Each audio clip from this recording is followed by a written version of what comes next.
It's time now for the political analysis of Fromm and Fuller. Al Fromm, former political advisor to President Bill Clinton, and Craig Fuller, former political advisor to both President Ronald Reagan and George H.W. Bush. Good morning, all.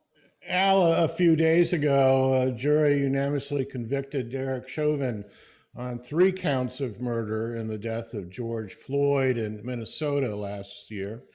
Some would say this was a critically important moment for law enforcement. Others point out that this is just one case and will not fundamentally change how people of color are treated by the police in this country. What do you think the impact of this verdict will be for us both politically and as a nation? I think that this verdict has already had a profound impact on our country, and the impact really is, in a sense, just beginning, just the tip of the iceberg. I want to make 3 points.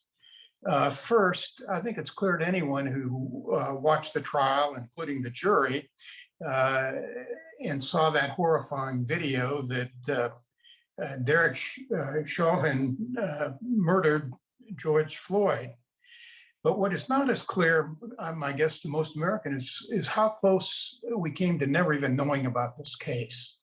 The first police report that I assume Chauvin filed basically was headlined that this was a medical emergency. Somebody resisted arrest, had a medical emergency. We called an ambulance, and he died on, and the suspect died. So had it not been for a video by a 17-year-old passerby, nobody probably would have even known about it. And I find that pretty frightening, because even in a case this clear, it shows how tenuous it is to have the kind of oversight necessary to achieve justice in interactions between police and minority communities.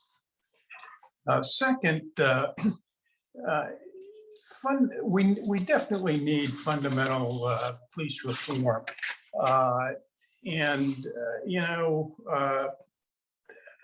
There are a lot of different things. Clearly, we need better training, need more oversight, probably more civilian oversight.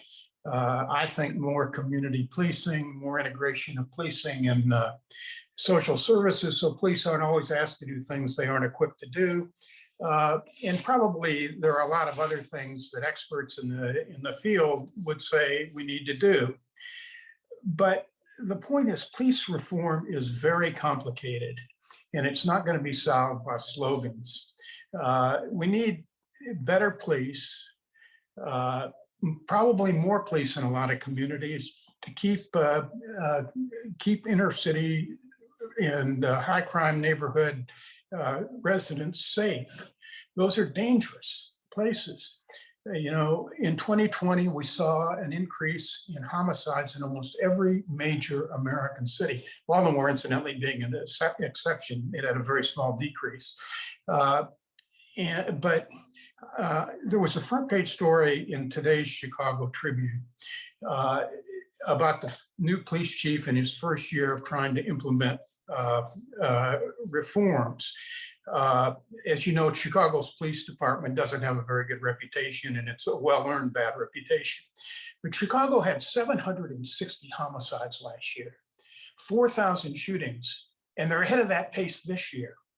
And so what he tried to do, among the two things, a couple of the things he tried to do were to create a special force to work with social services, to integrate social services into community policing, and another to target the worst crime areas and to focus on those, trying to stop those homicides.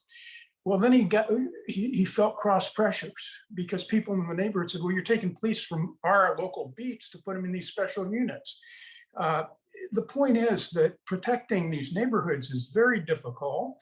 And Chicago, I think, is under a Justice Department decree actually to reform its policing. But the point being is it's complicated. And we've got to start and do it step by step, but we've got to reform the policing, but we aren't going to do it by simply defunding the police or getting rid of police. Police are necessary and people in those neighborhoods want them. And, you know, I think the third point is a larger point, which is what we're seeing in policing, and now is evident because of video cameras and the ability to really see what's going on, is really part of this larger demographic change the country's going through. Over the next quarter century, we're going to see whether we can live up to our democratic ideals. When the country becomes, instead of basically white Christian, Judeo-Christian majority, it becomes a minority majority. And whether we can really do our democracy under those circumstances. I think we're under the most pressure that we've been under since the Civil War. And when there's a change like this, there's resistance. You saw it on January 6th. Because people don't like to give up power. You see it in issues like voter suppression and immigration, and it's no more evident than in policing, because policing is a power arrangement. I think the next quarter century is going to be really interesting, and police reform has to be a central part of our change if we're going to live up to our American ideals. Greg, what are your thoughts on this moment in our history? You know, I found myself much more drawn into this trial and this situation than I really thought I would be. I really thought that it was a pretty clear prima facie evidence that, in fact, an individual died in the hands of the police and somebody had to be held accountable. And I think you probably have to start every discussion of this with that and end with that. Somebody had to be held accountable.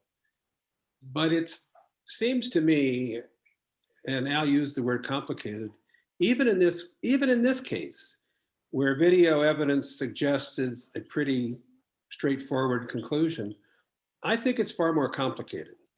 And I watched the closing argument for the defense as well as for the prosecution, and then I discovered that you could watch really the entire video from the time the police officers got the call and rolled up on this store until, in one case, the police officer was actually in the ambulance assisting with life-saving means, which of course failed, on Mr. Floyd. And it was interesting, the things that you didn't see. These police officers weren't yelling, or screaming. They all had their cameras on. They knew this whole episode was being recorded. And it just causes you to wonder what in the world happened. I really have struggled to think about, well, as Al said, we've got to confront this, but how do we do it?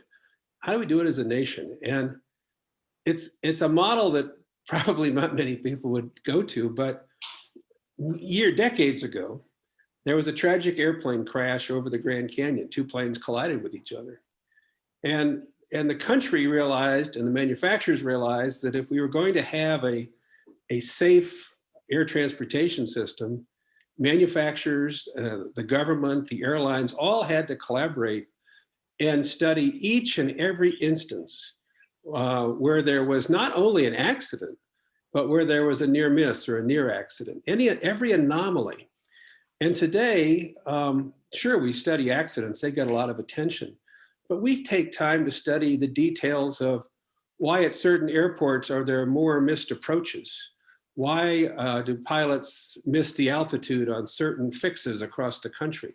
They systematically study the anomalies to go back and correct a situation, because what they found out in airplane crashes, and in some ways I think it's true in the case of George Floyd and others, if you could just interrupt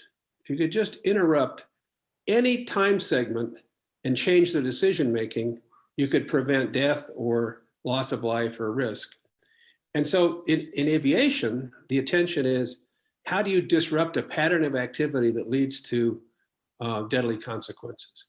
And so as I thought about this, I thought, two officers rolled up at a store. They found out there was a counterfeit $20 bill used.